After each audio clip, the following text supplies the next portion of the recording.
Buddy. Are you ready to get going? Welcome to today's burst of innovation. I think we are covering a really important topic today that I keep hearing chatter about. And that is that you can't compete against artificial intelligence and technology, which is, I think, the mindset a lot of us get into, but you can win. And that is what I'm going to show you today. So good to see you all, by the way, from so many parts of the world. Hello, welcome. I hope you're all doing very well. Let's dig in. So one of the challenges that we face in today's world is that technology is taking over a lot of our jobs, a lot of the functions of our job. Now, that's not necessarily a bad thing. In fact, a couple of years ago, I was speaking to a group of accountant managers, and so accountants. And I was talking to one of the board members prior to going onto stage, and he said to me, you know, Tamar, here's the thing. Here's the secret nobody wants to talk about. He said, in 5 years, the accounting degree as it exists today will no longer exist. And I thought to myself, like, well, why are we having this conversation? Why are we here? Why are we having this conversation? And he said, here's the thing, though. Once technology takes over the baseline of what we do, he said, that's going to free us up to be more strategic partners for our clients, to actually be better creative problem solvers, to provide value. He said, instead of being stuck in the weeds, we now get to elevate our thinking and elevate our partnership. I thought that was a really powerful way of thinking about not competing against technology, but actually carving out your own space. And I want to talk today about the 3 soft skills, and they really shouldn't be called that because they're really important, but the 3 skills that we can all dial up in order to drive that value that we can provide in a market that is filled with a lot of technology. So I'm going to go ahead and share my screen. Okay, if you can't see it for some reason, please let me know. I'll get my chat bar back open because I love to see your chat. Okay, so there's a lot going on, right? We've got AI and technology. Just to set the stage for where we are, AI and technology, we've got rising prices. Did you know, by the way, bacon is at an all-time high? Bacon.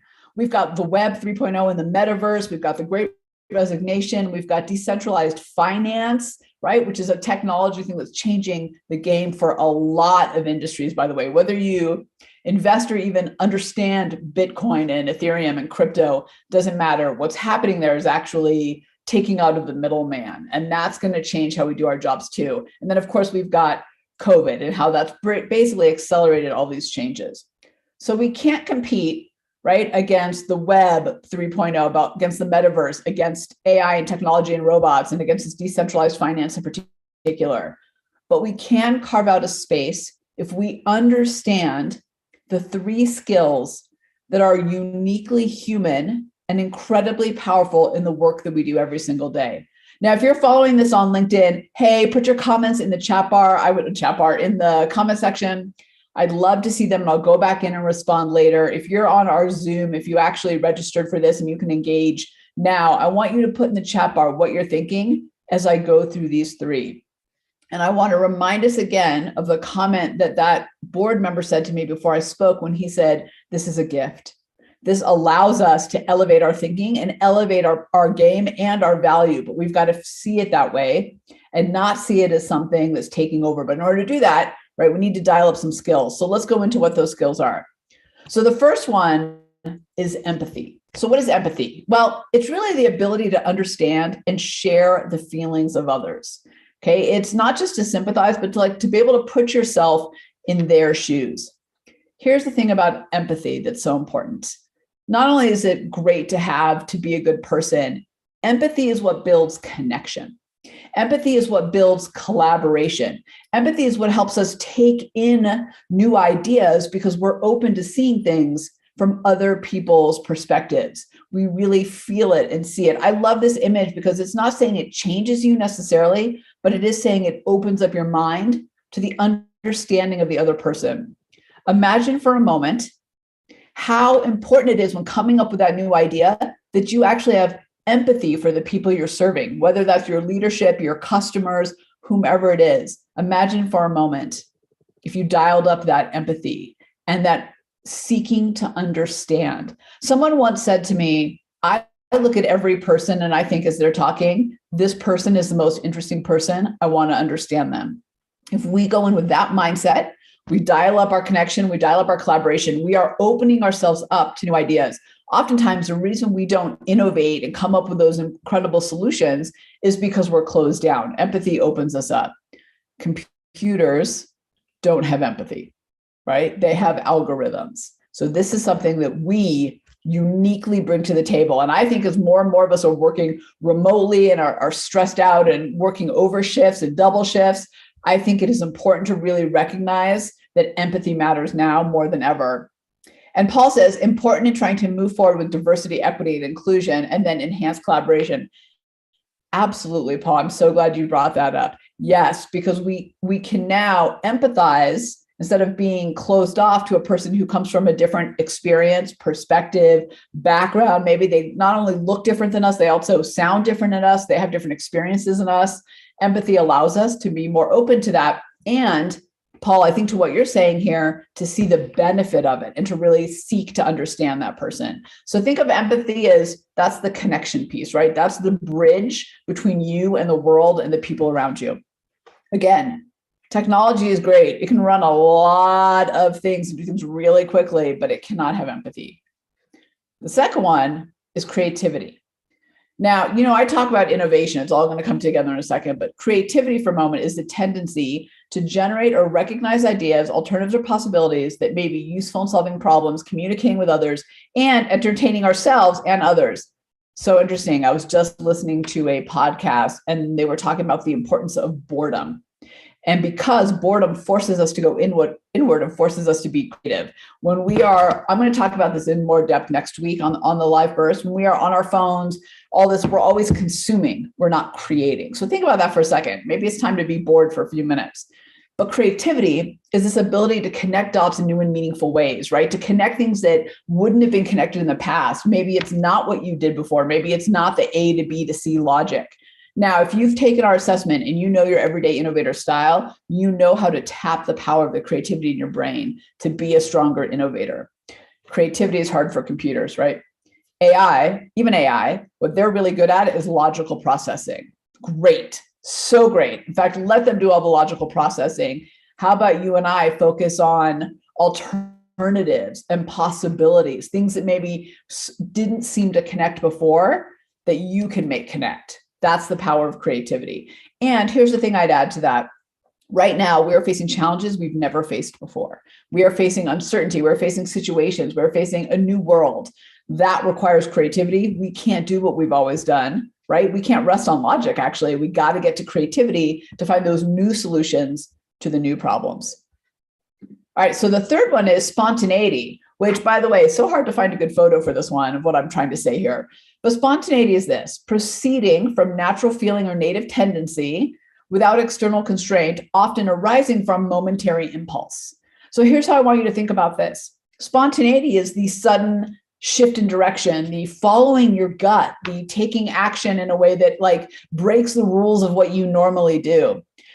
Have you ever been in those moments where you're like, F it, I'm going for it, I'm doing something different, right? That's spontaneity. Code, you can't code for spontaneity, right? That is a human impulse. And it looks like following your gut, breaking from the norm, breaking from what you normally do, changing habits and routines on a whim.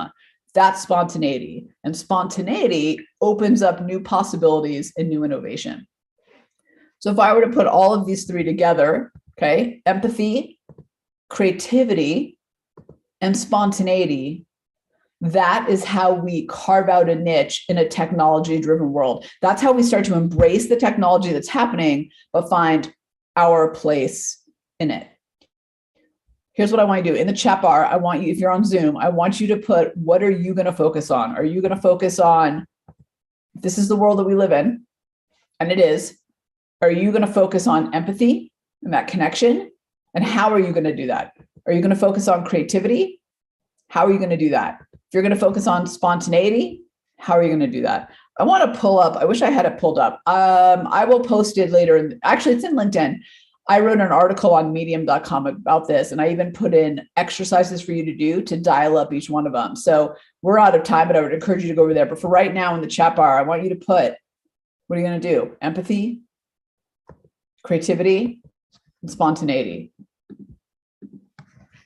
All three of them are essential. What I find for most of us is that we're really good at some and maybe need a little extra effort in others, and that's okay.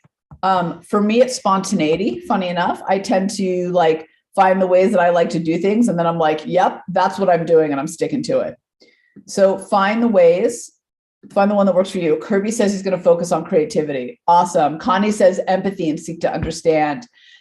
What I love about both of these, by the way, Kirby, for creativity, right? You have a wood shop, right? You do a lot of woodwork. So I hope that's okay to share with the world as I just did. And like, there's so much creativity in that, right? So we want to take that, your thought process there, and just apply it to other places. For most of us, I find that we're situationally creative, but not creative across the board. And that's where we need to open up. Connie says empathy is so important, seek to understand, especially, whether our customers, again, are our leadership, internal employees, or a customer out in the marketplace. It is so important that we don't go, well, that idea makes no sense, or I don't know why they said that, and just seek to understand the why behind things. That why is so important. Paul says creativity, but also thinking about how to better utilize my inquisitive tendencies to build empathy. Paul, that's a great way to look at it. So part of your everyday innovator style is inquisitive, right? So how do you ask questions that get people to open up and tell you things that help you understand? You all know the power of tell me more, right? That's my favorite 3 words, tell me more, because people will go deeper and deeper and deeper. All right, I'm going to put in the Zoom, I'll put it on LinkedIn later. I'm going to put a link to the 5-day challenge we're about to launch because I want you all on it. Here's the thing, 5 days, 5 minutes a day. We're going to give you a wealth of innovative ideas. And in fact, every challenge has a different focus. This focus is disruptive questions to get you to innovative answers. The brain is repetitive. 96% of our thoughts are the same as they were the day before. So we're over here going, I know we need to innovate. I know we need to ask different questions, because questions in is answers out. But what questions do I even ask, Tamara? Well, I'm going to give you those to help solve those sticky problems and find those opportunities. So here's the thing with the challenge. On Monday, we open up with a kickoff. We're going to engage. We're going to get some wins out of the gate. We're going to do a little webinar, like 45 minutes. Then every day, Tuesday, Wednesday, Thursday, you're going to get a 5-minute video and exercise to do. That's for you to keep and use always, but particularly for the challenge you want to work on. And then on Friday, we're going to close out by prioritizing all those ideas we came up with, celebrating our wins, celebrating each other, and creating momentum and action to move forward with. Highly encourage you. It starts April 11th. I am going to limit the seats because I want to be able to engage with as many people as possible. Go sign up. 5 days, 5 minutes a day, a wealth of innovative ideas. This is going to help you dial up your spontaneity. It's going to help you dial up. Oops, let me take this off. It's going to help you dial up your spontaneity, your empathy, but most importantly, creativity. I just was speaking with a group out in Indianapolis, and we were talking about disruptive questions. And one person said to me, I really know I need to ask them, but I find myself asking the same things over and over again, yet being frustrated because I'm not getting different answers. Well, that's what we're going to do.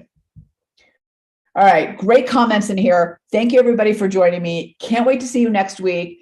We're going to dig in a little bit further about the whole boredom is good for your innovative mind. That's going to be next week. So don't delay. Make sure it's on your calendar. Can't wait to see you all. And hey, real quick, before you jump off, what's your big aha from today? Tell me in the chat bar, what is your big oh, this is my takeaway for me today, just in one sentence or one phrase. I got to tell you, while you're typing, for me, when I started to really dig into this, it was spontaneity. Spontaneity to me is like one of those things that I'm like, oh, like I really need to focus on this, but I really don't because I get stuck in my structures. I think we all do. Kirby, I'm going to add a new one and see if that works better. It's working on my end, so I'm not sure. So again, for me, it's spontaneity. For you, it might be something else. Tell me what's your big aha. Also for you, spontaneity, right? Right, because you realize how routine we are. Now, here's the thing. Routine is good. Routine can set you free. it can set you free to be spontaneous. In fact, I heard it was Matthew McConaughey's book, Green Light. If you haven't read it, phenomenal. He says in there, preparedness equals freedom. And what he's talking about is being so prepared for the role that he's free to like be in the role and ad lib when he gets on screen. And I am behind the camera, and I thought that was so important. Connie says, I love our humanness being important. Yeah, Connie, it's so important. And we get so wrapped up in like tech is doing everything, kind of, but also not. And it's not there yet. So let's stay ahead of the game, shall we? Kirby says, I like the creativity to really coming out of, sorry, I'm reading two at once. Kirby says, I like the creativity to really probe and expand ideas. Yes, expand ideas. Love the way you said that. Paul says, creativity coming out of empathy. Yes. Empathy equals insights. I'm going to tell you real quick. I know we're over. I used to do a lot of ethnographies. In fact, I'm being asked to do them again by clients who are saying, I'm out of touch with my customers. Help me get to know them. Ethnographies are where you go live their life, right? You don't just recruit them, go into a focus group. And by the way, I've done this for B2B clients where I've gone into their office and talked to them in their offices so that I can like see how they work. I've driven 2.5 hours to commute with someone to work. I've gone in their home.